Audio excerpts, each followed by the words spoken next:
ಪಾನಿಪುರಿ, ಗೋಬಿ ಮಂಚೂರಿ, ಕಬಾಬ್, colour ban ನಂತರ ಇದೀಗ ಇಡ್ಲಿ ಸರದಿ. ಮುಂಜಾನೆ ತಿಂಡಿಗೆ ಇಡ್ಲಿಗಿಂತ ಬೇರೆ ರುಚಿ ಇಲ್ಲ ಅನ್ನೋರು ಈ ಸ್ಟೋರಿ ನೋಡಲೇಬೇಕು.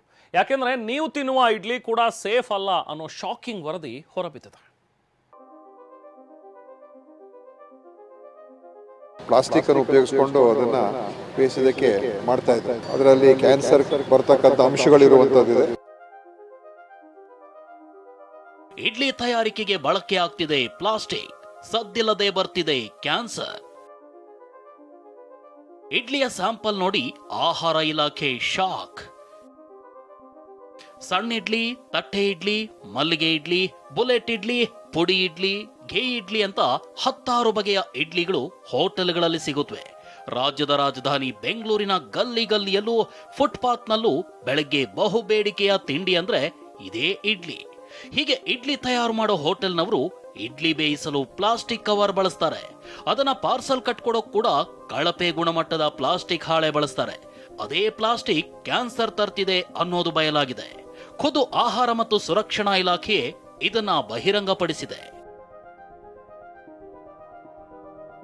ಇಡ್ಲಿ ಪ್ಲೇಟ್ಗಳಿಗೆ ಅಂಟಬಾರದು ಅಂತ ಹಿಂದೆ ಹತ್ತಿ ಬಟ್ಟೆ ಬಳಸ್ತಿದ್ರು. ಆದ್ರೆ ಅದನ್ನ ತೊಳಿಬೇಕು, ಒಣಗಿಸಬೇಕು ಅಂತ ಅದರಿಂದ ದೂರ ಆದ ಕೆಲ ಹೋಟೆಲ್ನವರು ಇಡ್ಲಿ ಪ್ಲೇಟ್ಗೆ ಪ್ಲಾಸ್ಟಿಕ್ ಹಾಳೆ ಹಾಕ್ತಿದ್ದಾರೆ. ಹಬೆಗೆ ಅದರಲ್ಲಿನ ರಾಸಾಯನಿಕಗಳು ಇಡ್ಲಿ ಸೇರ್ತಾ ಇವೆ. ಜೊತೆಗೆ ಬಿಸಿ ಬಿಸಿ ಇಡ್ಲಿಯನ್ನ ಪ್ಲಾಸ್ಟಿಕ್ ನಲ್ಲಿ ಪಾರ್ಸಲ್ ಮಾಡೋದ್ರಿಂದನೂ ಕೆಮಿಕಲ್ ಸೇರ್ತಾ ಇದೆ. ಆಹಾರ ಹಾಗೂ ಗುಣಮಟ್ಟ ಇಲಾಖೆ ಬೆಂಗಳೂರಿನ 251ಕ್ಕೂ ಹೆಚ್ಚು ಕಡೆ ಇಡ್ಲಿ ಸ್ಯಾಂಪಲ್ಸ್ ಕಲೆಕ್ಟ್ ಮಾಡಿದೆ. ಈ ಪೈಕಿ 51ಕ್ಕೂ ಹೆಚ್ಚು ಇಡ್ಲಿ ಸ್ಯಾಂಪಲ್ಸ್ ಅನ್ಸೇಫ್ ಅಂತ ವರದಿ ಬಂದಿದೆ. ಈ PFAS ಅನ್ನೋ ಒಂದು ಕೆಮಿಕಲ್ ಏನಾಗುತ್ತೆ, ಅದು ಮಾನವನ ಆರೋಗ್ಯದ ಮೇಲೆ ತೀರಾ ಕೆಟ್ಟ ಪರಿಣಾಮ ಬೀರುತ್ತೆ. ರೋಗ ನಿರೋಧಕ ಶಕ್ತಿನ ಕಮ್ಮಿ ಮಾಡುತ್ತೆ, ಹಾರ್ಮೋನಲ್ ಇಂಬ್ಯಾಲೆನ್ಸ್ ಜಾಸ್ತಿ ಆಗುತ್ತೆ.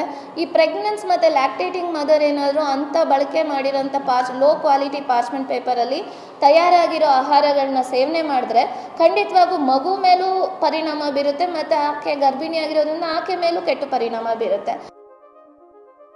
TV9 ವರದಿ ಬಿಗ್ ಇಂಪ್ಯಾಕ್ಟ್, ಪ್ಲಾಸ್ಟಿಕ್ ಬ್ಯಾನ್ಗೆ ನಿರ್ಧಾರ.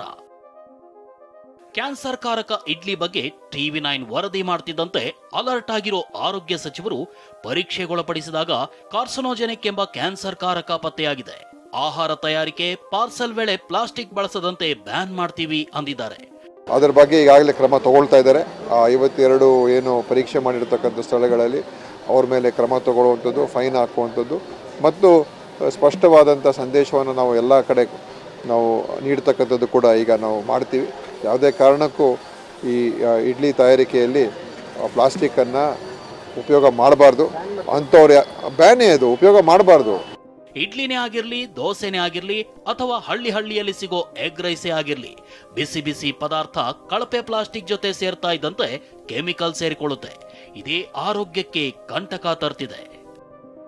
ವಿನಯ್ ಕುಮಾರ್ ಕಾಶ್ಯಪ್ಪನವರ್, TV9 ಬೆಂಗಳೂರು.